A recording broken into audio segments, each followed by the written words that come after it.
श्री शिवाय नमस्तुभ्यम, हर हर महादेव। जैसा कि आप सभी को पता है कि श्रावण मास में शिवलिंग का निर्माण करके उसका पूजन करना बहुत ही अधिक अनंत गुना फल देने वाला होता है। तो आज के इस वीडियो में हम आपको शिव महापुराण के अनुसार जो शिवलिंग निर्माण की शास्त्रीय विधि है वो आपको बताने वाले हैं, जिससे कि आपको शिव पूजा का पूरा फल और अनंत गुना फल जल्द ही प्राप्त हो और आपकी मनोकामना भी शीघ्र पूर्ण हो। इस वीडियो में हमने आगे 2 अगस्त श्रावणी शिवरात्रि के अवसर पर जो ऑनलाइन रुद्र अभिषेक पंडित प्रदीप जी मिश्रा शिवर वाले के द्वारा कराया जाता है उसमें उपयोग होने वाली सामग्री को भी बताया है। तो आप हमारे चैनल पर बने रहें और हमारे चैनल को सब्सक्राइब करें और वीडियो को पूरा देखें। बढ़ते हैं हम अपने वीडियो की ओर। शंकर जी के शिवलिंग को बनाने के लिए, शिवलिंग के निर्माण के लिए हमें क्यारे की मिट्टी का चुनाव करना चाहिए। अब क्यारे की मिट्टी से मतलब यहाँ पे एक ऐसी मिट्टी से जो शुद्ध हो, जिस मिट्टी पर गंदगी ना की गई हो, ऐसी मिट्टी को हमें अपने घर में लाना है। फिर शिवलिंग निर्माण के लिए जो मिट्टी हम ला रहे हैं उस मिट्टी को घर में लाने से पहले हमें उस मिट्टी पर नर्मदा जल, गंगा जल, सरयू जल या इस प्रकार का कोई पवित्र जल अगर हमारे पास है तो उस जल से जो हम मिट्टी लाए हैं उसका सिंचन करना चाहिए। अगर हमारे पास नर्मदा जल, गंगा जल, सरयू जल ऐसा कोई पवित्र जल नहीं है तो जो साधारण जल हमारे घर में होता है उस जल में थोड़ा सा इत्र डालकर उस मिट्टी पर सिंचन करना चाहिए। अगर इत्र भी नहीं है तो जल में थोड़ा सा दूध डालकर मिट्टी का सिंचन करें। अगर दूध भी नहीं है तो जल में बेलपत्र डालकर जो मिट्टी हम लाए हैं उसका सिंचन करना चाहिए। अगर हम बेलपत्र भी उपलब्ध ना हो तो पीपल का पत्ता जल में डालकर जो मिट्टी हम लाए हैं शिवलिंग निर्माण के लिए उस मिट्टी का सिंचन करना चाहिए। लेकिन जिस दिन घर पे मिट्टी हम लाए हैं उसी दिन उस मिट्टी को घर में लाने से पहले उसका जल से सिंचन करना आवश्यक है।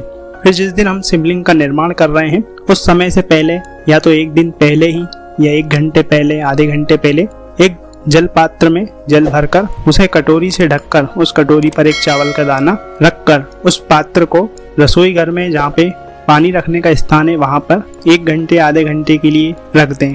फिर जब शिवलिंग बनाने के लिए जो मिट्टी आप लाए हैं उस मिट्टी में जो जल पात्र हमने रसोई घर में रखा था उस जल पात्र का जल उस मिट्टी में डाल के मिट्टी को शिवलिंग निर्माण के लिए गलाने के लिए रख दें। फिर एक पात्र को लेकर उस पर एक बेलपत्र को रखकर बेलपत्र पर मिट्टी को डालें शिवलिंग निर्माण के लिए। अब बेलपत्र जो आपने पात्र पर रखी है वो बेलपत्र आपको इस प्रकार रखना है कि बेलपत्र की डंडी का जो भाग है वो उत्तर दिशा की तरफ हो और बेलपत्र का जो चिकना भाग है वो ऊपर की तरफ हो। तो इस प्रकार से बेलपत्र को पात्र पे हमें रखना है। फिर बेलपत्र के ऊपर जो मिट्टी हम लेकर आए थे, जो मिट्टी हमने गलाई है, उस मिट्टी को थोड़ा सा भाग बेलपत्र के ऊपर डालें। फिर सबसे पहले शिवलिंग का जो स्वरूप है, भगवान शंकर का जो स्वरूप होता है उसका निर्माण करें। फिर उसके बाद थोड़ी सी मिट्टी का भाग और डालें बेलपत्र पर और जो जलाधारी होती है शिवलिंग की जलाधारी नीचे का भाग उसका निर्माण करें। तो इस प्रकार पहले हमें शिवलिंग निर्माण करते समय सबसे पहले शिवलिंग का निर्माण करना है, उसके बाद जलाधारी का निर्माण करना है। और शिवलिंग का निर्माण करते समय हमें इस बात का ध्यान रखना है कि भगवान के जो चरण हैं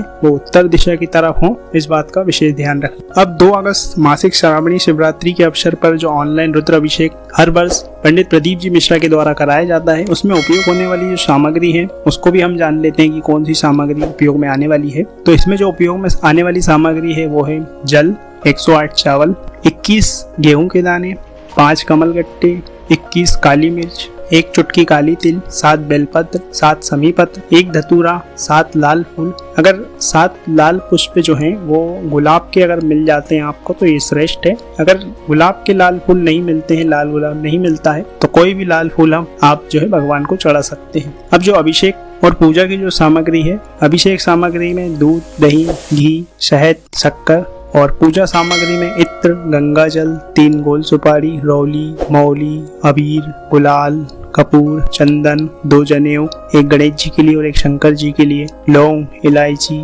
पान के पत्ते, 5 फल, मिठाई, 2 दीपक, 1 पूजन के लिए, 1 आरती के लिए, धूप बत्ती। और एक विशेष ध्यान में रखने जो योग्य बात है वो है शिवलिंग हमें पहले से बना के रखना है जिससे कि हम पूजन के समय शिवलिंग का पूजन कर सकें। अगर आपको जानकारी अच्छी लगी हो तो वीडियो को लाइक करें, कमेंट में हर हर महादेव